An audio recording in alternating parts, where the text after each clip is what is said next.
विद्यार्थी मित्रांनो, ज्याची तुम्ही वाट बघत होता ते म्हणजे तारखा, ITIच्या ॲडमिशनच्या तारखा केव्हापासून चालू होतील, केव्हा फॉर्म भरावा लागेल, केव्हा फी भरावी लागेल, केव्हा ऑप्शन्स फॉर्म टाकावे लागेल, राऊंड केव्हा चालू होतील, या सर्वांची माहिती आपण या व्हिडिओमध्ये घेऊया.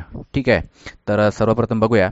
आपल्याकडे एक डॉक्युमेंट आलेलं आहे, त्याच्यानुसार आपण काय करूया तुम्हाला माहिती देतो. ठीक आहे. तर याच्यामध्ये बघा, या ज्या तारखा आहेत ना, या टेंटेटिव्ह डेट्स आहेत. इतकं लक्षात घ्या. म्हणजे 100% कन्फर्म नाही, परंतु ITI ॲडमिशनचे जे काही प्रोसेस आहेत ना, याला अनुसरून चालते. ठीक आहे. म्हणजे आपण याला थोडं ग्राह्य धरूया की या तारखेप्रमाणे आपण चालणार. कधी कधी थोडासा चेंजेस होऊ शकतो. तर सर्वात प्रथम बघा, तुमचा ITIचा जो फॉर्म आहे तो 3 जूनपासून ते 30 जूनपर्यंत चालेल. म्हणजे 3 जूनपासून चालू होईल तर 30 जूनपर्यंत तुम्ही पहिल्या राऊंड म्हणजे फॉर्म ITIचा ॲडमिशन फॉर्म भरू शकता. त्याच्यानंतर काय करायचं, त्याच्यानंतर प्रवेश अर्ज निश्चिती.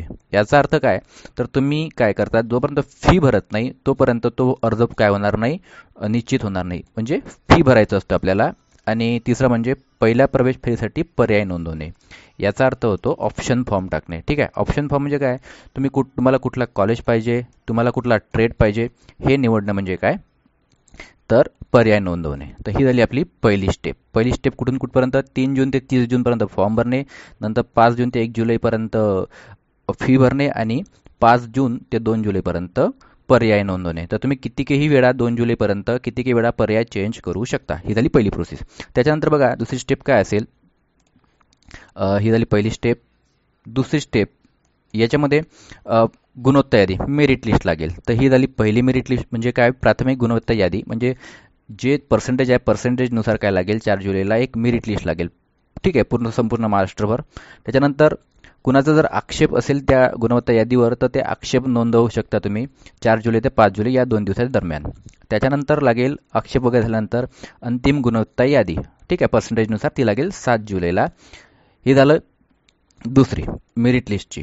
आणि त्याच्यानंतर लागेल पहिल्या प्रवेश फेरीची निवड यादी. ही असेल निवड यादी. म्हणजे तुम्हाला कुठलं कॉलेज मिळालं आहे आणि कुठला ट्रेड मिळाला आहे याची यादी लागेल. ठीक आहे, म्हणजे याला अलॉटमेंट लेटर आपण म्हणू शकतो. ठीक आहे, हे झालं अलॉटमेंट लेटर. तुम्हाला या दिवशी येऊन जाईल ज्यांचा नंबर लागला आहे त्यांचा. ठीक आहे. तर हे झालं. मग नंतर काय करायचं, ज्यांना अलॉटमेंट लेटर मिळालं आहे, ज्यांना कॉलेज आणि ट्रेड मिळाला आहे, त्यांनी काय करायचं, 15 जुलै ते 19 जुलै दरम्यान जाऊन काय करायचं आहे, ॲडमिशन करायची ज्या कॉलेजमध्ये नंबर लागला त्या. म्हणजे ही झाला पहिल्या ॲडमिशनची प्रोसेस. ठीक आहे, म्हणजे फर्स्ट राऊंड कंप्लीट झाला इथे आपला. ठीक आहे, हे झाला फर्स्ट राऊंड कंप्लीट. आता ज्याचा नंबर नाही लागला, ठीक आहे, ज्याचा नंबर नाही लागला त्यांनी काय करावं, त्यांच्यासाठी असतात मग दुसरी फेरी. तर त्यांनी काय करायचं, दुसऱ्या प्रवेशासाठी ऑप्शन फॉर्म टाकायचे. ठीक आहे, तुम्ही ऑप्शन्स टाकू शकता, कमी जास्त करू शकता. त्याच्यानंतर झालं ते झाले 15 जुलै ते 19 जुलै. त्याच्यानंतर दुसरी प्रवेश फेरीची निवड यादी जाहीर होईल, ती म्हणजे 27 जुलै. आणि 27 जुलैला एकदा यादी लागली तुमची तर तुम्ही नंतर 28 जुलै ते 2 ऑगस्टपर्यंत काय करू शकता, सेकंड राऊंडसाठी ॲडमिशन करू शकता. ठीक आहे, हा झाला पहिला राऊंड आणि हा झाला आता आपला सेकंड राऊंड इथे कंप्लीट. त्याच्यानंतर येईल तिसरं. आता त्याचा पहिल्या नंबरमध्ये नंबर लागला नाही, दुसऱ्यामध्ये नंबर लागला नाही, मग त्यांनी काय करायचं, तिसऱ्या प्रवेशासाठी ऑप्शन्स फॉर्म टाकायचे तिसऱ्या फेरीसाठी. तर ते चालू होईल 28 ते 2 ऑगस्ट. हे बघा, ज्यावेळेस ॲडमिशन प्रोसेस चालू असते ना दुसऱ्या राऊंडची, त्यावेळेसच समजा तिसऱ्या राऊंडची ऑप्शन फॉर्म चालू होऊन जातात. ठीक आहे. तर तुम्ही ऑप्शन टाकले तिसऱ्या फॉर्म फेरीसाठी, तर मग काय त्याची काय होईल, एक लिस्ट मेरिट लिस्ट लागेल. म्हणजे तुम्हाला अलॉटमेंट लेटर मिळेल इथे. अलॉटमेंट लेटरनुसार तुम्हाला जे कॉलेज मिळालं, जे ट्रेड मिळाला त्याच्यामध्ये ॲडमिशन करण्याकरता जायचं आहे. आणि ती ॲडमिशन डेट म्हणजे हे बघा 10 ऑगस्ट ते 14 ऑगस्ट ही आहे थर्ड राऊंडची ॲडमिशन डेट. तर ही झाली आपली तिसरी स्टेप म्हणजे तिसरी फेरी. आणि चौथी बघा आता, म्हणजे तिसऱ्या ते निवड लागली नाही तर मग ते सेम प्रोसेस काय करायचं, सेम प्रोसेस करायची. ऑप्शन फॉर्म भरायचा, मग निवड यादी लागेल आणि मग कॉलेजला जाऊन ॲडमिशन करायची. ही झाली आपली चौथी फेरी.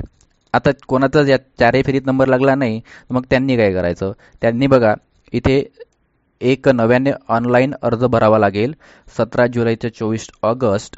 तर तो असेल स्पॉट राऊंडसाठी एक फॉर्म असेल. ठीक आहे, किंवा एखाद्याने कोणाचा फॉर्म भरणं सुटला असेल याच्यामध्ये तर ते. तर ही झाली आपल्या टेंटेटिव्ह डेट्स.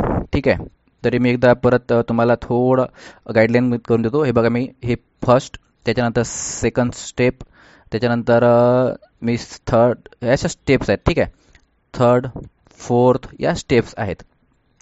तर ह्या संपूर्ण ॲडमिशन प्रोसेस कशी असते याचा एक मी फ्लो बनवला आहे, त्याचा व्हिडिओ बनवला आहे. तो व्हिडिओ बघून तुम्ही एकदा लक्षात घ्या की काय काय तारखा असतात. ठीक आहे, म्हणजे प्रोसेस काय असतात, पहिली प्रोसेस कुठली, दुसरी प्रोसेस कशी, तिसरी प्रोसेस कुठली. तर त्याची तुम्हाला एक कल्पना येऊन जाईल. त्याचं मी लिंक जी आहे डिस्क्रिप्शनमध्ये टाकून देईल, तिथून तुम्ही व्हिडिओ बघून घ्या, जेणेकरून तुमची आयडियाच्या पूर्ण फ्लोची माहिती तुम्हाला येऊन जाईल. ठीक आहे, अजूनही तुम्हाला यामध्ये काही समजलं नसेल तर तुम्ही कमेंटमध्ये विचारा. तसाही मी व्हिडिओ टाकेलच राहील. डेली नवीन नवीन जे काही अपडेट असतील इथे मी अपडेट आपल्या चॅनलवर अपडेट करून जाईल. ठीक आहे.